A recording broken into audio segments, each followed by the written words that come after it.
இந்த மாங்காய் வச்சு பச்சடி தாங்க நம்ம செய்ய போறோம். அப்படியே லைட்டா எண்ணெய் எடுத்துங்க, ஃபுல்லும் நம்ம தடவிக்கலாங்க. இந்த மாங்காவை நம்ம அடுப்புல தாங்க நம்ம சுட போறோம்.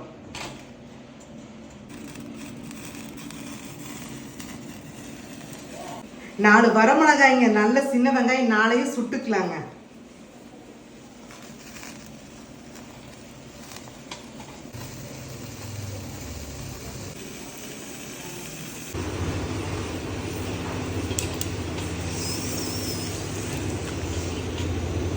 பாருங்க, மாங்காய் நல்லா வெடிச்சிருச்சுங்க. இன்னும் கொஞ்சம் ஆகணும். அதுக்கு முன்னாடி வெங்காயத்தையும் வரமிளகாய் எடுத்துக்கலாங்க.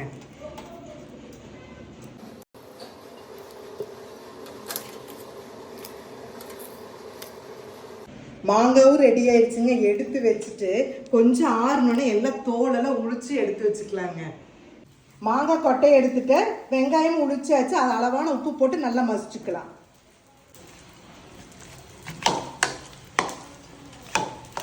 ஒரு ஸ்பூன் நல்லெண்ணெய், கடுகுளுந்தம் பருப்பு, 2 பல்லு பூண்டு, ஒரு வரமிளகாய், பெருங்காயத்தூள், கருவேப்பிலை, கொத்தமல்லி தழை, மசிச்சு வச்ச மாங்காயில போட்டுக்கலாம். மாங்காய் பச்சடி ரெடிங்க. அப்படியே சுட சுட சாத்தில் அப்படியே மேலே வச்சுங்க. சாப்பிட்ட லெவலே வேற லெவலாக இருக்குங்க. மாங்காய் பச்சடி நீங்களும் ட்ரை பண்ணி பாருங்க. ட்ரை பண்ணி பார்த்துட்டு எப்படி இருக்குன்னு கமெண்ட்ஸில் சொல்லுங்க.